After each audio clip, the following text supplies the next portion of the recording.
ভক্ত চরণে নিবেদন উলুবেড়িয়া পৌরসভার চেয়ারম্যান মাননীয় শ্রী অভয় কুমার দাস মহাশয়ের ঐকান্তিক প্রচেষ্টা এবং সহযোগিতায় আজকে শ্রী শ্রী রাধা গোবিন্দের মন্দির এবং হরিসভা নির্মাণ কার্যে আমরা যুক্ত হয়েছি। ওনাকে কমিটির পক্ষ থেকে এবং আমার পক্ষ থেকে জানাই ওনার চরণে কোটি কোটি দণ্ডবত প্রণাম এবং অসংখ্য ধন্যবাদ কৃতজ্ঞতা প্রণাম জানাই এই কমিটির প্রত্যেকটি সদস্যবৃন্দের চরণে যারা আমার মতো ধমাকে এমন সুন্দর নববৃন্দাবনে এসে দাঁড়িয়ে হরিকথা কৃষ্ণ কথা বলা সুযোগ করে দিয়েছেন। ওনাদের কাছে আমি কৃতজ্ঞ এবং ওনাদের চরণে জানাই কোটি কোটি ধন্যবাদ প্রণাম। সংসারের গল্প রোজ হবে, গোবিন্দের গল্প নয়, গোবিন্দের আলোচনা। তা বাবা, এই যে এখানে এত কীর্তন হয়, কীর্তন তো হলো, সব কীর্তন নিয়েই তো প্রায় চিৎকার করে বলে যায় গুরু দীক্ষা নাও, গলায় তুলসীর মালা পরো। ও মায়েরা, কজনের গলায় তুলসীর মালা আছে?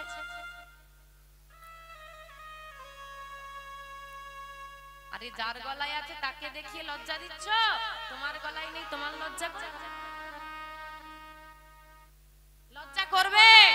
মায়াপুরে চলে যাও, গিয়ে দেখবে কত বিদেশিরা সেখানে আছে, খ্রিস্টান ধর্মী মানুষ, সবার গলায় তুলসীর মালা।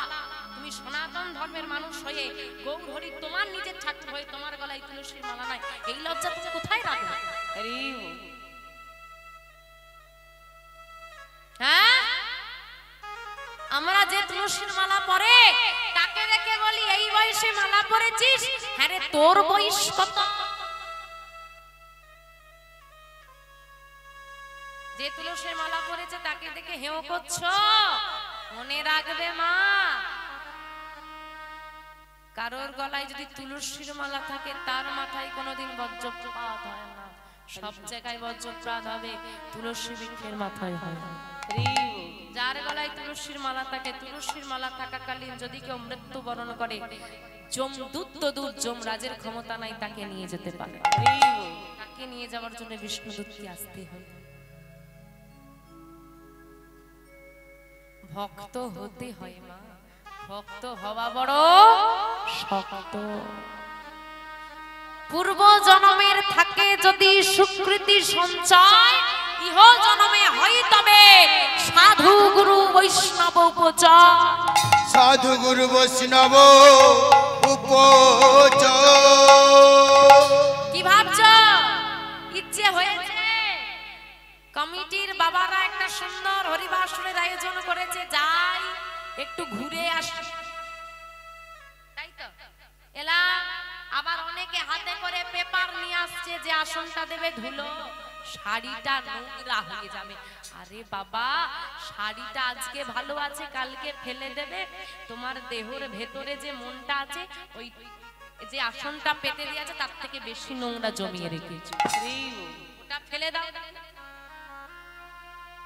শাড়িটা তো নোংরা হয়ে যাবে, পুরনো হয়ে যাবে, ফেলে যাবে, দেহটাকে ফেলতে পারবে, হৃদয়টাকে পরিবর্তন করতে পারবো, আগে ভেতরটা পরিষ্কার করব। বলছে যতক্ষণ না তোমার পূর্ব জন্মের স্বীকৃতি থাকবে ততক্ষণ তুমি সাধু সঙ্গটা করতে পারবে। সবাই হরিবাসরে বসতে পারে না, সবার কীর্তন শোনার ধৈর্য থাকে না। কাউকে নিয়ে আসবে, হ্যাঁ বসে, নিজে তো বসবে, পাশের জনকে খোঁচাবে, চল বাড়ি, নিজে মরবে, সঙ্গে পাশেরটাকেও মারবে। আবার কিছু কিছু লোক আছে বলবে কীর্তন শুনতে, দিদি তুই গেলে তবে যাব, মরলে বলবে তুই মরলে তবে। আবার বলে দেবে যদি আমি মরে যাই ছুটে গিয়ে আমার সঙ্গে চিতায় উঠে যাবে। এসেছি একা, যেতেই হবে একা। অন্তত গোবিন্দের সঙ্গেতে কখনো সঙ্গ ধরো না, কারণ মনে রাখবে হাতে ধরে বিপদে ফেলে দেওয়ার মানুষের অভাব হবে না, বিপদ থেকে হাত ধরে তোলার মানুষের আজকে বড় অভাব। অসৎ সঙ্গে নিয়ে যাওয়া লোকের অভাব নেই। এখন বলো না একটা বোতলের ফিস্ট দেবো, কোথার থেকে লোক আসবে জানতেই কত বন্ধু, কিন্তু বলো তো একটা মহোৎসব করবো, একটু সাহায্য কর, কতজন আসবে? ভালো কাজে কতজন লাগে? আমি এগোবো, নিজেরটা ভাবো, লোকেরটা না। ও আমাকে বলেছে তুলসীর মালা, ইস কি বিচ্ছিরি লাগছে, ভালো লাগছে না, খুলে দিলাম। বাপের ভাগিরা তুমি হলে সে নয়। এটা মনে রাখো। তাই মায়েদের চরণে নিবেদন, ও মা কথাটা একটু কম, একটু শ্রবণ করো। তা জেনে তো নিলে, এই যে গলা ফাটিয়ে এত কথা বলে যাচ্ছি, কতজন বাড়ি গিয়ে মনে রাখবে? কেউ মনে রাখবে আদৌ বাবা? কীর্তন শুনতে বসে বললো, হ্যাঁ কীর্তনিয়া বলেছে এই দিনটা পালন করতে করব, হ্যাঁ তুলসী মালা পড়তে বলেছে পড়বো, হ্যাঁ রোজ একটু নাম করব, হয়ে গেল ভাবা। ঘরে চৌকাটটা পেরোলেই সব হয় না, হয় না। আসলে আমাদের মায়াটা কেমন জানো তো? পানা পুকুর দেখেছো? ও মা পানা পুকুর দেখেছো? খিদে পেয়েছে, বাড়িতে খাওয়া দাওয়া হয়েছে, একটু জোরে হ্যাঁ বলো দেখি। পানা পুকুর দেখেছো? এই জোরটা কোথায় ছিল? ব্যাগে করে পুরে নিয়ে এসেছিলে? পানা পুকুর দেখেছো তো? তো পানা পুকুরে যখন দেখবে বাঁধন দেওয়া হয়, পানাটা যখন সরে যায় পুকুরটা পরিষ্কার হয়। ছেড়ে যদি বাঁধন ছেড়ে দেওয়া হয় কি হয়? আবার যেকে সেই হয়ে যায়। আমাদের মায়াটাও সেরকম, যতক্ষণ হরিবাসরে আসি নাম রূপ বাঁধা দেওয়া থাকে, মায়াটা পরিষ্কার হয় হৃদয় থেকে। ঘরে ঢুকলে বাঁধন ছেড়ে যায়, আবার যেকে সেই। আমার শোনো, মাঘ মাসে বিশেষ একাদশী হয়, ভীম একাদশী, তারপর দিন দ্বাদশী, তারপর দিন নিত্যানন্দ ত্রয়োদশী। পালন করতে হবে, জানলে এবার পালন করতে হবে। কি করে পালন করবে? যারা একাদশী করো, অনেকে আছে বছরে 25টা একাদশী 25টাই করে থাকো, আর অনেকে আছো বছরে 4টে বিশেষ একাদশী পালন করে থাকো। যারা মোটামুটি একাদশী পালন করো, তারা এই দিনটাকে একাদশী সমান হিসেবে পালন করবে। কি করবে তো ভগবান জানে করবে কিনা, যাই হোক। আর যারা করো না, একাদশী পালন করো না, চরণ ধরে বলে যাই, চরণ ধরে বলে যাই, মা আমার নিবেদন অন্তত এই দিনটা নিরামিষ আহার সেবা করবে। আপনি জানেন না, আপনি জানেন না এই দিনটা আমাদের সনাতন ধর্মী মানুষদের কাছে কত বড় একটা, আমার নিত্যানন্দ দয়ালের আবির্ভাব, কত সৌভাগ্য আমাদের ভাগ্যাকাশে, কত সৌভাগ্যে তারা সেদিন ফুটেছিল। আমরা আমাদের দয়ালকে পেয়েছি। আমরা তো খ্রিস্টান ধর্মের ভগবান কি না, যিশু খ্রিস্ট, তার জন্মদিন ঘটা করে পালন করি তো করি, আর নিজের ধর্মের ভগবানের দিন জানি না পালন করবো। আবার কোন দিন? আমাদের গৌর হরির আবির্ভাব তিথি কোন দিন? কোন দিন? আটকে যাচ্ছে না? হ্যাঁ, তবু তো আটকে যাচ্ছে না। একটা বাচ্চাকেও জিজ্ঞেস করবে না কবে আমার যিশু খ্রিস্টের জন্মদিন, বলে দেবে আমরা সবাই পালন। এটাই আমাদের দশা। এই যে গরম এসেছে, গরমের ছুটি পড়ে না বাচ্চাদের স্কুলে? কি গো মা, পড়ে তো? বাচ্চাদের স্কুলে যখন ছুটি পড়ে কিছু হোমওয়ার্ক দেয়, বাড়ির কাজ কিছু দেয় তো, নালে তো ঘুরে বেড়াবে, পড়াশোনা সব গাছের ডালে উঠে যাবে। বাবা বাড়ির কাজ দেয়, যেই পড়াগুলো করে আনতে হবে। তো আমাদেরও একটা ঘর আছে, সেখানে আমরা থাকি, সেখানে আমাদের বাস। আমাদের যিনি গুরু আছেন জগৎগুরু, সে আমাদেরকে কিছুদিনের ছুটি দিয়েছে, ছুটি দিয়ে পাঠিয়েছে ঠিকই, যাও একটু ঘুরে এসো, কিন্তু আমাদেরকেও তেমন হোমওয়ার্ক দিয়ে পাঠিয়েছে, করে নিয়ে যেতে হবে।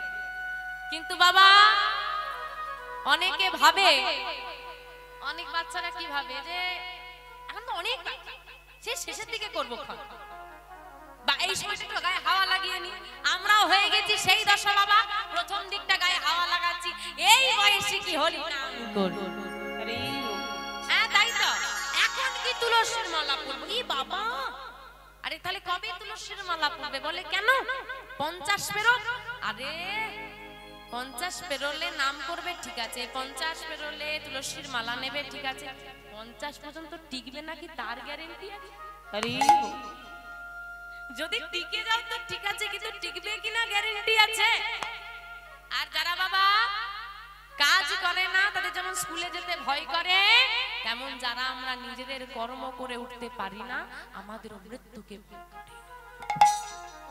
মৃত্যু মানে খারাপ নয়। অনেকে দেখবেন মরার কথা বললে আমরা বলি অশুভ কথা, একটা মৃত্যু কি?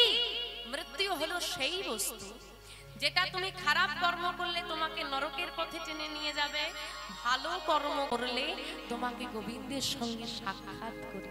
তাহলে এবার তোমাকে চিন্তা করতে হবে আমি কি কর্ম করব। ওমা কারা কারা স্বর্গে যেতে যাও হাত তোলো দেখি। স্বর্গে যাবে? আরে স্বর্গে গেলে মরতে হবে, কে মরবে হাত তোলো দেখি। এখন যদি বলে এক্ষুনি মরে যা, কে মরবে? ওই রকম মুখে বাড়িতে ঝগড়া হলে মা 25 বার বলবে বাবা জ্বালা সহ্য হয় না মরে গেলে বাঁচি, নিজে 25 বার বলবে মরে গেলে বাঁচি। ওইটাই যদি ডাক্তার ঘুরে বলে দেয় আর বেশি দিন বাঁচবে না, অসুখ হয়েছে,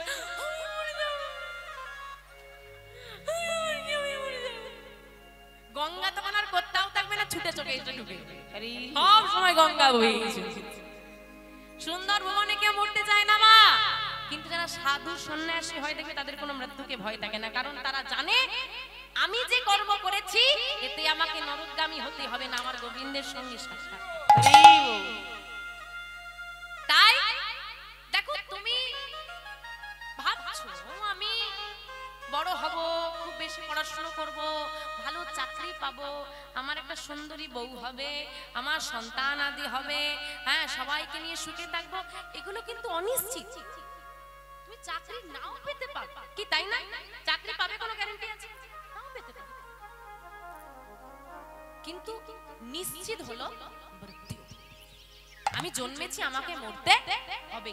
তাই যেটা নিশ্চিত, যেটা হবে কেউ আটকাতে পারবে না, তার আগে ব্যবস্থাটা করে নাও। চাকরি নাও পেতে পারো, বিয়ে নাও হতে পারে, মৃত্যু কিন্তু হবে, আজ না হোক কাল। তাই যেটা তোমার জীবনে ঘটবে নিশ্চিত, তার ব্যবস্থাটা আগে করে রাখো। কারণ মনে রাখবে বাবা, যদি কারোর কাছ থেকে টাকা ধার নাও, বলতে পারবে তাকে ভাই আমি দুদিন পরে দেব, এক মাস পরে দেব, বিকেল বেলায় দেব, কিন্তু এমন একজনের কাছ থেকে দেহ ধার করেছো, সে যদি বলে এক্ষুনি লাগবে, আজকে পরিবার সরে বসে এক্ষুনি তোমাকে তোমার দেহটা ফেরত দিবে, সে যদি ফেরত চায় না দুদণ্ড সময় সে তোমাকে দেবে না। তাই বলছে কলিঘোর তিমিরে যখন এই অন্ধকারে নিমজ্জিত হই আমরা ভুলে গেছি আমি কে, আমি কে, আমি কে। এখন যদি আপনি বাড়ি যাওয়ার পর কেউ আপনাকে শিউলি দাস নামটা বলে, আপনার কি মনে পড়বে? আমার এই চেহারাটা। কিন্তু আপনি যদি আমার নামে দ্বিতীয় কোনো ব্যক্তিকে চেনেন, আপনার কাছে কিন্তু আমার এই প্রতিচ্ছবিটা ফুটে উঠবে না, উঠবে তার প্রতিচ্ছবি। কি ঠিক বলছি তো বাবা? তার মানে আমার নামে পৃথক ব্যক্তিও থাকতে পারে, কিন্তু আমি পৃথিবীতে একটাই আছি। তার মানে নামটা আমার পরিচয় নয়, আমার পরিচয় ভিন্ন ব্যক্তি হতে পারে, আমার পরিচয় হলো আমি গোবিন্দের দাস। আমি তার কাছ থেকে এসেছি, তার কাছে চলে যাব। তুমি বলছো গাড়ি আমার, বাড়ি আমার, ছেলে আমার, মেয়ে আমার, সব আমার। আমি কার যেদিন বিচার করতে যাচ্ছি হিসেবের খাতায় শূন্য পড়ে গেছে, আর হিসেব মিলছে, সব আমার হিসেব হয়ে যাবে, কিন্তু আমি কার হিসেবটা তুমি মেলাতে পারবে না। তুমি যার সর্বস্ব তার। তাই যখন অন্ধকারে নিমজ্জিত হয়ে আমরা সবকিছু ভুলেই বসে গেলাম, কর্তব্য ভুলে গেলাম, কর্ম ভুলে গেলাম, কি কারণে এলাম ভুলে গেলাম, গোরা আসিল জগজনে। আমার গৌর হরি এলেন জগজনকে উদ্ধার করাবার জন্য। কলির জীবে দাঁড়িয়ে দাঁড়িয়ে গিয়ে হাতে ধরে পায়ে ধরে অজাত ভাবে নামের প্রচার করলো। ধন্য কলি যুগ, ধন্য অবতীর্ণ মা শ্রী চৈতন্য। কলি যুগ ধন্য অবতীর্ণ মা শ্রী চৈতন্য। কলি যুগটা ধন্য, কারণ শ্রী চৈতন্যের অবতার এই কলি যুগে ঘটেছে। হ্যাঁ গো, সবাইকে বলছি ও মা, তোমার জীবনটা এমনি সার্থক হয়ে গেছে জন্ম নিয়ে। কেন না, যে মাটিতে আমার গৌর হরির জন্ম না, সেই মাটির মানুষ আমরা। আমাদেরকে ওই বিদেশিদের মতো দেশ ত্যাগ করে গৌর হরির কাছে যেতে হয় না। আমরা নিজেরা চাইলে গৌর হরি আমাদের ঠাকুর, আমরা 3 ঘন্টার রাস্তা পেরিয়ে আমার গৌর হরির কাছে পৌঁছে যাব। মায়া কত কাছে গৌর হরি আমাদের ঠাকুর, কিন্তু দুর্ভাগ্যের বিষয় একটাই। কি বিষয়? আমরা ধন্য চৈতন্যদেব আমাদের এখানে এসেছেন, আমাদের ভারতবর্ষের মাটিতে, পশ্চিমবাংলার মাটিতে। আর দুর্ভাগ্যের বিষয় কি মা, আজকে যার কথা শোনার জন্য গরমে কষ্ট করে বসে আছেন, যার কথা একটু বলবার জন্য এত খরচ, যার কথা আজকে শ্রবণ করানোর জন্য এত আকুলতা, এত প্রচেষ্টা, তিনি যেদিন বর্তমান ছিলেন, এতটুকু সম্মান তাকে আমরা দিতে পারি। কেউ করেছি আঘাত, কেউ তাড়িয়ে দিয়েছি, কেউ চিনতে পারিনি। নিত্যানন্দ দয়ালকে কলসির কানা দিয়ে আঘাত করলো, আমার গৌর হরিকে তাড়িয়ে দিচ্ছে, তবু বাবা কলির জীবে দাঁড়ে দাঁড়ে গিয়ে বলছে ভিক্ষা দাও, ভিক্ষা দাও। ভিখারি যে রাজা, যে রাজা কে গো, যে ত্রেতা যুগে এলো দশরথের পুত্র হয়ে রাজার ছেলে, যে দাপর যুগে কংসের কারাগারে দেবকী মায়ের গর্ভে জন্ম নিয়ে যিনি আবির্ভূত হয়ে যিনি পালিত হয়ে গেলেন নন্দ রাজার ঘরে, সে কলিযুগে এলো মধ্যবিত্ত পরিবারে শ্রী জগন্নাথ মিশ্রের ঘরে, যিনি দ্বারকাধীশ্বর, যিনি বড়লোক, তিনি হয়ে গেলেন কলিযুগে ভিখারি। সারা অলংকার আজকে সাজা, দেখো আমার গৌরহরি সারা গায়ে কৃষ্ণ নামের অলংকার ছাড়া কিচ্ছু নেই। তো প্রেম এত দয়া কোথায় পাবে তুমি? সে কলির জীবে দাঁড়ে দাঁড়ে বলল ভিক্ষা দাও, ভিক্ষা দাও। কি ভিক্ষা দেব গৌরহরি? প্রেম ভিক্ষা দাও। কিন্তু এমনি শুধু ভিক্ষা নেবে না, না না না না না, আমি প্রেম ভিক্ষা নেব, আমি নাম দেব, তোমরা নাম নাও আর প্রেম ভিক্ষা দাও। এমন করে যদি নামের প্রচার না করতো মা, এই যে সবাই মিলে এক আসনে বসে নাম শুনছি করছি, আনন্দ আমরা কোনোদিন পান করতে পারতাম না। সবই আমার নিতাই গৌরের কৃপা। এই নিতাই গৌর যদি না আসে, জীবন আমার জীবনে যদি নিতাই গৌর নেমে না আসে, জীবন বৃথা। কি নামবে গৌর হরি আজকে? নামবে? একটু উলুধ্বনি করো দেখি গৌর হরির জন্য, উলুধ্বনি উলুধ্বনি। আমার গৌর এলো রে,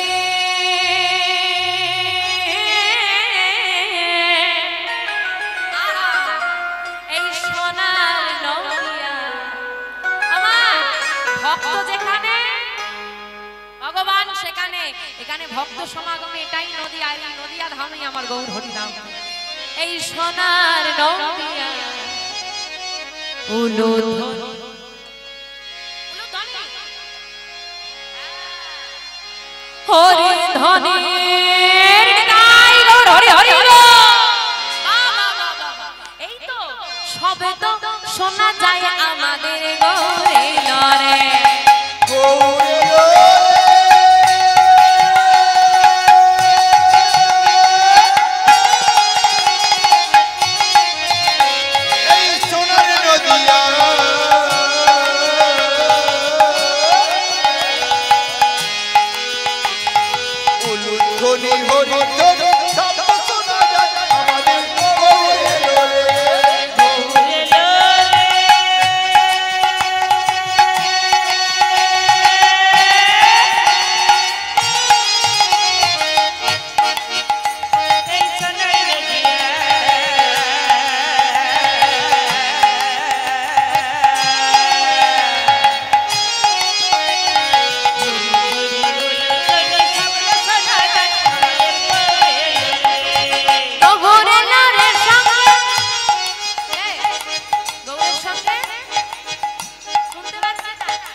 ভাবো তোমাদের 2 মিনিট হাতে তো হাত তুললে যদি হাতে ব্যথা করে, দেখো গৌর হরি হাত কখনো নামানো দেখেছো? এইটাই তো বাবা গন্ডগোল।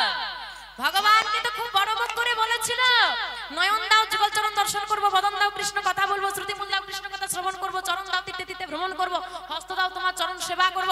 হ্যাঁ গো বলে তো এলে, কথা রেখেছো? যেই হাত দুটো নিয়ে এলে গোবিন্দের চরণ সেবা করবে বলে সেই হাত দিয়ে রান্না করছো। তাও যদি রান্না করে আমার গোবিন্দকে সেবা দিতে তাহলে ভাবা যেত। রান্না করে তো নিজে সেবা করবে আর গোবিন্দের জন্য বরাদ্দ করে রেখেছো কি নকুলদানা। কি আবার ভালো করে বলো, কি নকলদানা। আসল ভক্তি নয়, পুরোটাই ভেজা। খাবি তো খা, না হলে রই।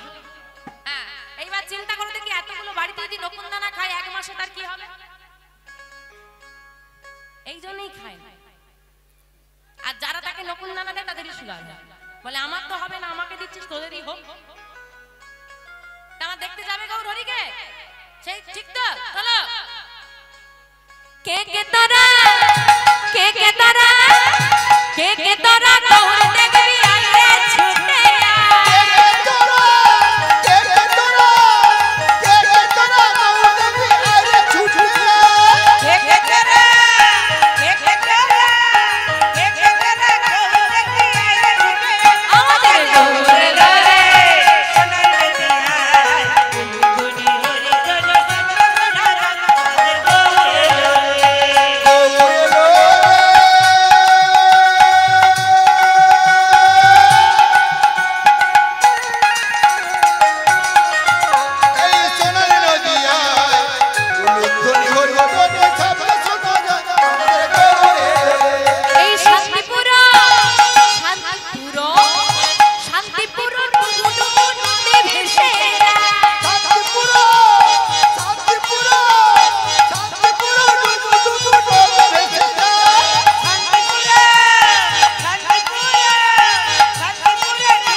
সঙ্গে নিয়ে শ্রীবাস অঙ্গন মাঝে আনন্দে বিভোর হয়েছে, নাম গাইছে সবাই মিলে।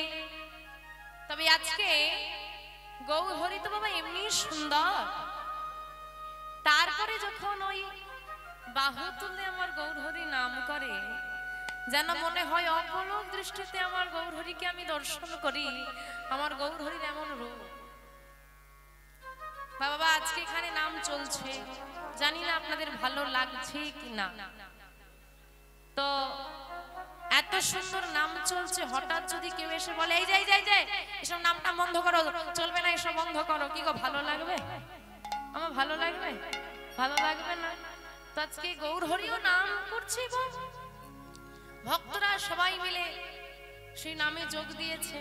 হঠাৎ করে আমার গৌর হরি বলছে এই যাই যাই বন্ধ করো, বন্ধ করো, বন্ধ করো, দাঁড়াও সবাই দাঁড়াও। গৌর হরি নাম থামিয়ে দিচ্ছে। যে নাম সংকীর্তনে বিভোর হয়, বলে সবাইকে নাম গাও, সে আজকে নাম থামিয়ে দিয়েছে। যেই না সবাইকে থামিয়ে দিয়েছে, গৌর হরি এসে গৌর হরির কাছে শ্রীবাস ঠাকুর এসে করজোড়ে দাঁড়িয়েছে। ঠাকুর, ও দয়া, তুমি এভাবে থামিয়ে দিলে কেন? এই দেখো তো কি সুন্দর সবাই মিলে নাম করছিলেন, তুমি থামিয়ে দিলে কেন? কি হয়েছে তোমার? যেই না এই কথা বলেছে, আমার গৌর হরিকে গৌর হরির সামনে গিয়ে শ্রীবাস ঠাকুরের গলাটা জড়িয়ে ধরেছে। আরে আরে এইভাবে জড়িয়ে ধরছে যে গৌর হরি। ও শ্রীবাস, শোনো না, বলো, তোমার কাছে আমার একটা প্রশ্ন আছে। আমার কাছে? হ্যাঁ গো। ও দয়াময়, জগৎবাসী বলে যেখানে যার যখন কোনো প্রশ্নের উত্তর কোথাও পাবে না, তখন নাকি তোমার কাছে আসতে হবে, তোমার কাছে নাকি সব জানা আছে। তো আজকে তুমি ঘুরে আমাকে প্রশ্ন করছো? আচ্ছা আচ্ছা শুনি তো তোমার কি প্রশ্ন? তা গৌর হরি বলছে ও শ্রীবাস তোমরাই তো বলো। কি বলি? আরে বাবা তোমরাই তো বলো। আরে কি বলি বলবে তো? আহা তোমরাই তো বলো। আমি নাকি ওই ব্রজে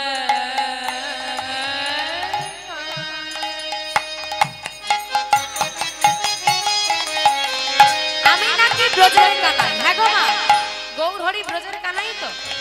ঠিক না ভুল? কি মনে হয় ঠিক না ভুল? ঠিক। ঠিক যদি হয় এবার বলো কোথায় আমার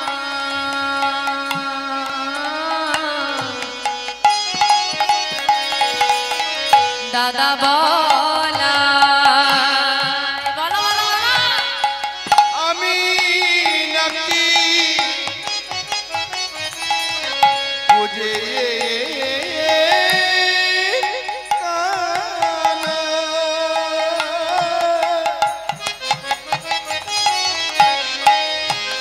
বলো বলো কোথায় আমার দাদা বলা? অগয়াবি নাকি ওই ব্রজের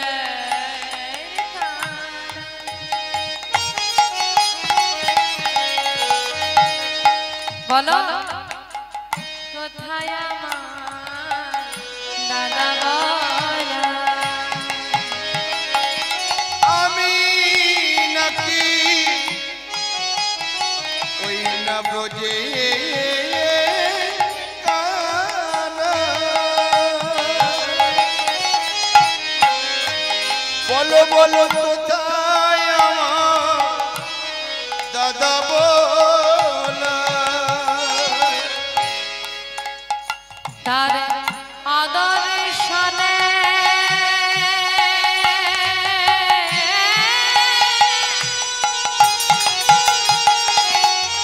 আমি প্রাণে প্রাণে মোহরি।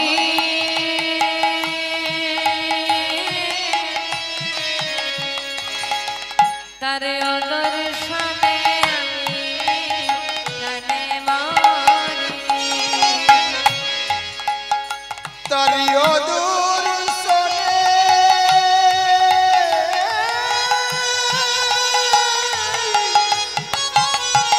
ওগো আমি প্রাণে মরি। তারি অদূর শোনে আমি প্রাণে মরি। তাহলে আমাদের প্রশ্ন গৌর হরি যদি কৃষ্ণ হয়ে থাকে বলরাম কই? কারণ কৃষ্ণ যদি আসে সঙ্গে তো বলরামকে আসতে হবে মা। বলরাম কোথায় এলো এবার শ্রবণ করো।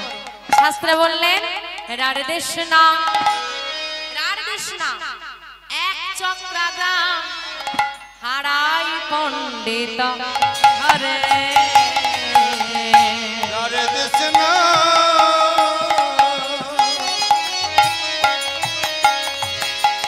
এক চক্রাগ্রাম হারাই পণ্ডিত ঘরে।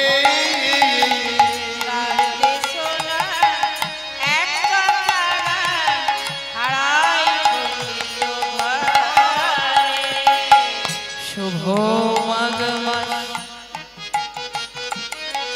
শুক্লা ত্রয়োদশী জন্মিলা আর শুভ মাঘ মাস শুক্লা ত্রয়োদশী জন্মিলা হলো শুভ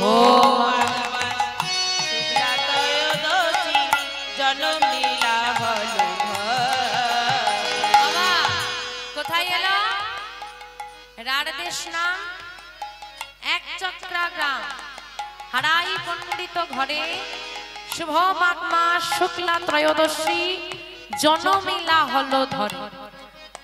আস্তে আমা বীরভূম জেলা গ্রামের নাম এক চক্রা গ্রাম। পিতার নাম হারাই পণ্ডিত, মাতার নাম পদ্মাবতী। কোন দিন? শুভ মাঘ মাস শুক্লা ত্রয়োদশী। মাঘ মাসে একটা বিশেষ একাদশী হয়, যার নাম কি? না, মাঘ মাসে বিশেষ একাদশীর নাম কি? হ্যাঁ, সেটা তো বুঝলাম বাবা, কিন্তু মায়েরা তো বলতেই পারছে না মাঘ মাসে কি বিশেষ একাদশী হয়। বিশেষ একাদশী চারটে হয় না? কি কি? ভীম, পার্শ্ব, স্বয়ং, উত্থান। তার মধ্যে মাঘ মাসে কোনটা হয়? ভীম একাদশী। ভীম একাদশীর পরের দিন দ্বাদশী, তারপরের দিন নিত্যানন্দ ত্রয়োদশী। বাবা বললেন না নিত্যানন্দ ত্রয়োদশী? ওই নিত্যানন্দ ত্রয়োদশীতে আমার নিতাই চাঁদের আবির্ভাব। তা মায়েরা পালন করবে তো, জেনে তো নিলে। জেনে কি হবে? জেনে কি হবে? এখানে তো আর প্রথম কীর্তন হচ্ছে না, এর আগেও কীর্তন হয়েছে। কি আপনারা শ্রবণ করেছেন? ও মা এদিকে, গল্প তো চলেই যাচ্ছে। ঠাকুমার ঝুলি খুলবে, মজার গল্প বলবে। ঠাকুমার ঝুলি আর গল্প আর শেষ হবে?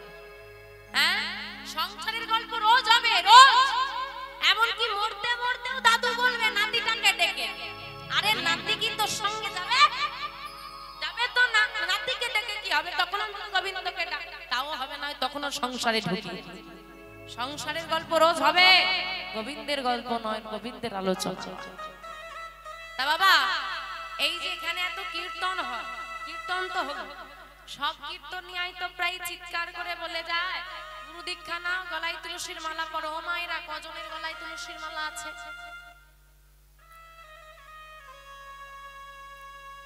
আরে যার গলায় আছে তাকে দেখিয়ে লজ্জা দিচ্ছ? তোমার গলায় নেই, তোমার লজ্জা করবে?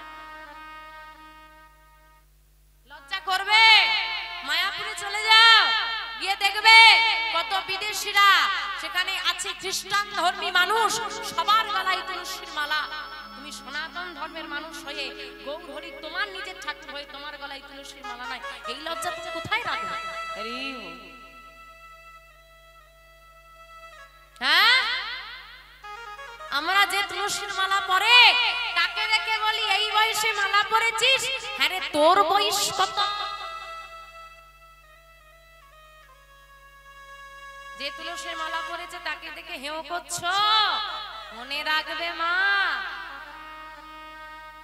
কারোর গলায় যদি তুলসীর মালা থাকে তার মাথায় কোনোদিন বজ্রপাত হয় না।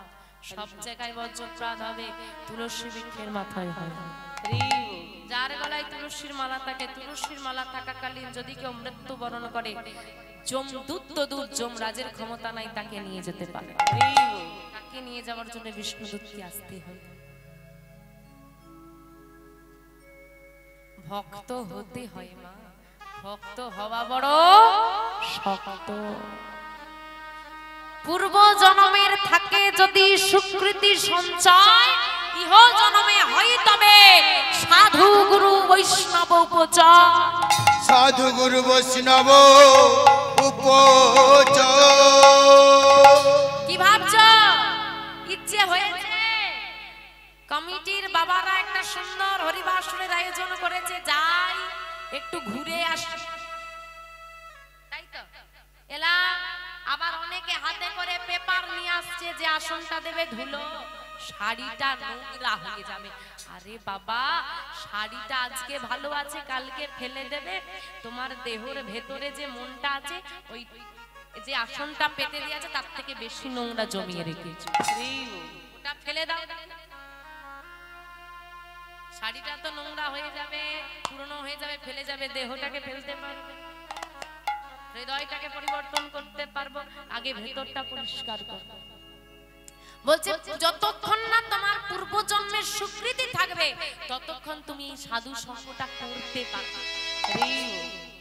সবাই হরিবাসরে বসতে পারে না, সবার কীর্তন শোনার ধৈর্য থাকে না। কাউকে নিয়ে আসবে, হ্যাঁ বসে, নিজে তো বসবে, পাশের জনকে খোঁচাবে চল বাড়ি, নিজে মরবে সঙ্গে পাশেরটাকেও মারবে। আবার কিছু কিছু লোক আছে বলবে কীর্তন শুনতে, দিদি তুই গেলে তবে যাও, মরলে বলবে তুই মরলে থাকতে হবে। আবার বলে দেবে যদি আমি মরে যাই ছুটে গিয়ে আমার সঙ্গে চিতায় উঠে যাবে। এসেছি একা, যেতেই হবে একা। অন্তত গোবিন্দের সঙ্গেতে কখনো সঙ্গ ধরো না, কারণ মনে রাখবে হাতে ধরে বিপদে ফেলে দেওয়ার মানুষের অভাব হবে না, বিপদ থেকে হাত ধরে তোলার মানুষের আজকে বড় অভাব। অসৎ সঙ্গে নিয়ে যাওয়া লোকের অভাব নেই। এখন বলো না একটা বোতলের ফিস্ট দেব, কোথা থেকে লোক আসবে জানতেই কত বন্ধু, কিন্তু বলো তো একটা মহোৎসব করবো একটু সাহায্য কর, কতজন আসবে? ভালো কাজে কতজন লাগে? আমি এগোবো, নিজেরটা ভাবো, লোকেরটা না। ও আমাকে বলেছে তুলসীর মালা ইস কি বিচ্ছিরি লাগছে, ভালো লাগছে না, খুলে দিলাম। বাপের ভাগিরা তুমি হলে সে নয়, এটা মনে রাখো।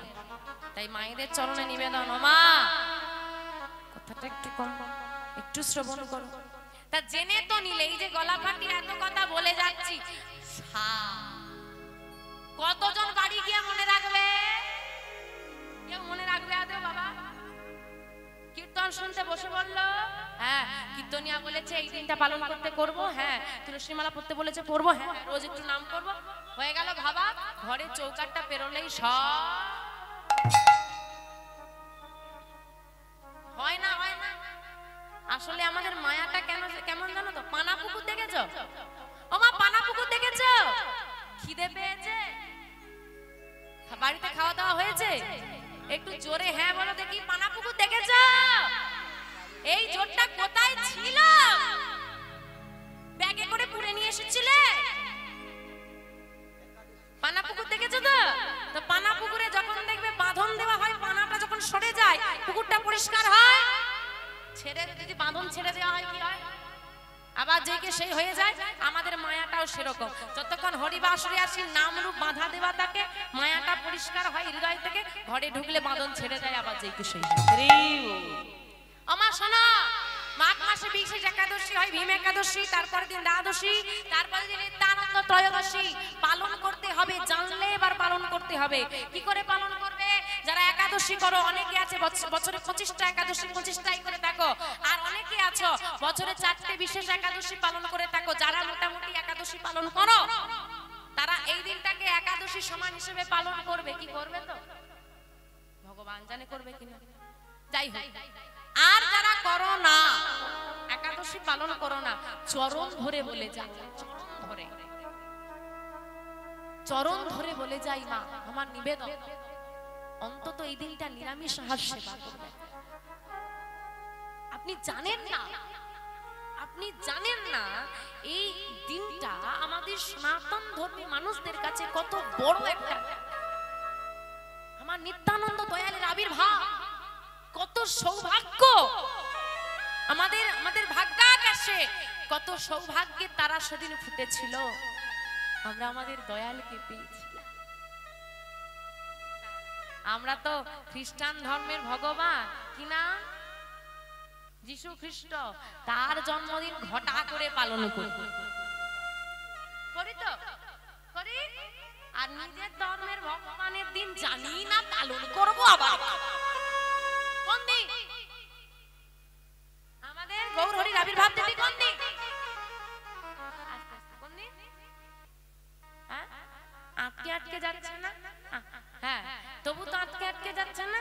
একটা বাচ্চাকেও জিজ্ঞেস করবে না কবে আমার যিশু খ্রিস্টের জন্মদিন, বলে দেবে আমরা সবাই পালন। এটাই আমাদের দশা। যাই হোক মা, নিতাই চাঁদ এলো, আর হারাই পণ্ডিত পদ্মাবতী মায়ের বহুদিনের বিবাহিত জীবন, সন্তান আদি নেই। এই জগতে যে মায়ের সন্তান নাই সে বোঝে কি জ্বালা, সন্তান না থাকা। বহু বছর পর মা গর্ভবতী হয়েছে। দেখতে দেখতে দেখতে দেখতে দিন যায়, আর 10 মাস 10 দিন যেই না পূরণ হয়েছে, কি হলো গো? আজ শুভ দিনে আজ শুভ দিনে শুভ ক্ষণে জন্মল ভিলয়, শুভ দিনে শুভ ক্ষণে জন্মল ভিলয়, শুভ দিনে শুভ ক্ষণে জন্মল